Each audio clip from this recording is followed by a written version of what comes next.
Hey friends, welcome back to English in Second. I will teach you practical tips to sound like native speakers. I will also teach you short, simple phrases that native speakers use every day. These are real phrases used in real life. This episode is not just about learning, it's also listening practice. You can listen, understand, repeat, and speak with me. It will help you sound more natural and confident in English. Let's get started. So let's begin with a question. What does it really mean to speak like a native? Many learners believe it means speaking with perfect grammar, using advanced vocabulary, or sounding exactly like someone from the UK, the US, or Australia. But the truth is, that's not what it means. Speaking like a native does not mean using big, difficult words. It does not mean speaking very fast. And it definitely does not mean losing your own voice or your own identity. To speak like a native means something much simpler. It means speaking in a way that is natural, relaxed, and real, which means not like a textbook, but like a human being. In fact, many native speakers do not speak perfectly. They make small grammar mistakes. They stop and restart their sentences. They use simple, short phrases. They often speak in an informal way, and that is okay. What makes their speaking sound native is not perfection. It's the flow, the tone, the use of real, everyday English.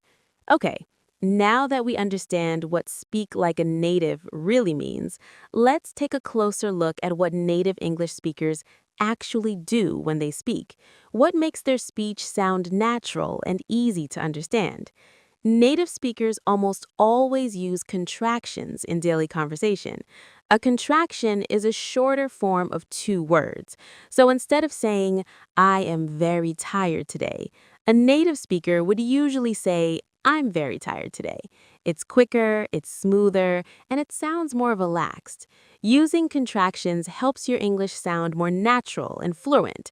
Instead of saying, I am, say I'm. Instead of saying, you are, say you're. Instead of saying, she is, say she's. Also, native speakers don't always use long, formal sentences. In fact, they often say just a few words, but those words carry a lot of meaning. These short, natural phrases help conversations feel relaxed and real. Here are some common examples. The first one is sounds good. This means I agree, that plan or idea is fine with me. Sounds good. The other one is no way. This means really? I can't believe it. It often shows surprise or disbelief. No way. The other one is I'm in. I'm in. This means I want to join or participate. I'm in. The next one is hang on. Hang on. This means wait a moment. Hang on. The next useful phrase is all set. All set. This means I'm ready. Everything is prepared. Next one, got it. Got it, which means I understand. The next one, which is very common, is will do. Will do. This means I will do that. This is usually in response to a request. The next one, I'm out. I'm out. This means I'm not joining, I'm leaving, or I'm not interested. I'm out. You simply say, I'm out. The next one, my bad.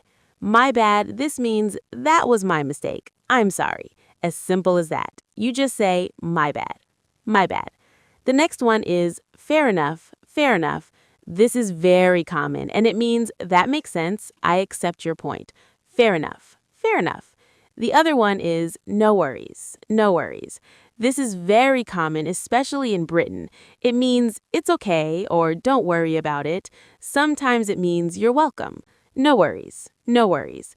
So these are small expressions, but they are very common. They are used every day with friends, at work, in shops, or on the phone. Learning these real-life phrases will help you sound more natural and fluent. Now, let's talk about pronunciation.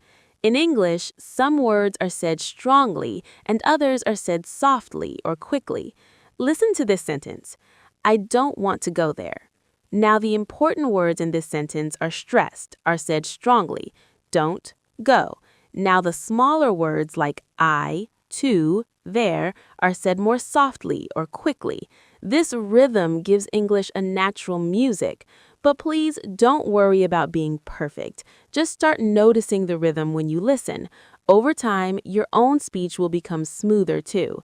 But the first step is noticing the rhythm and noticing the stress. Here is the next point. Native speakers often connect words when they speak quickly. This is called connected speech. Instead of saying each word clearly, they blend the words together. For example, what do you think becomes what do you think? I'm going to go now becomes I'm gonna go now. I'm gonna go now. You don't have to speak like this right away, but it helps to recognize it when you hear it. And when you're ready, you can use connected speech to make your speaking sound more fluent. Here's the next point. Native speakers use language that fits the moment. They don't speak like a textbook. They speak like real people with real feelings. They say things like, it's up to you. It's up to you, which means you decide. Or they say, I'll catch you later. I'll catch you later, which means see you later. Or that's not my thing. That's not my thing, which means I don't like it.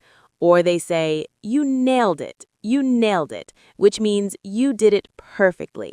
Learning these everyday phrases helps you sound more like a native speaker, and it also helps you understand them better when you listen. So what can you learn from native speakers? Here is a quick summary. They use contractions like I'm, she's, theirs. They speak in short, natural phrases. They use rhythm and stress to guide the meaning.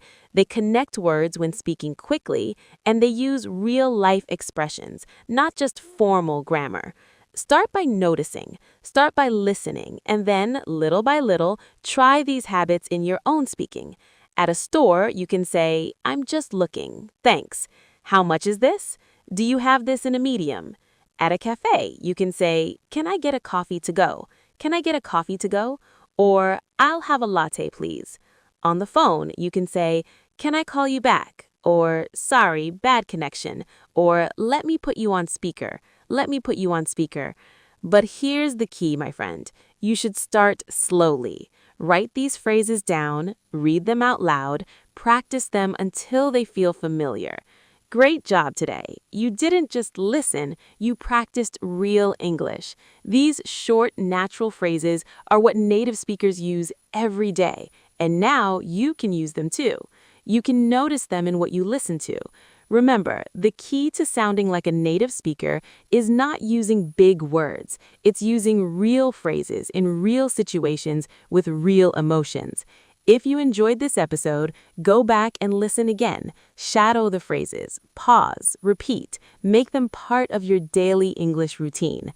This is English in Second. Keep listening, keep speaking. Bye for now. I love you.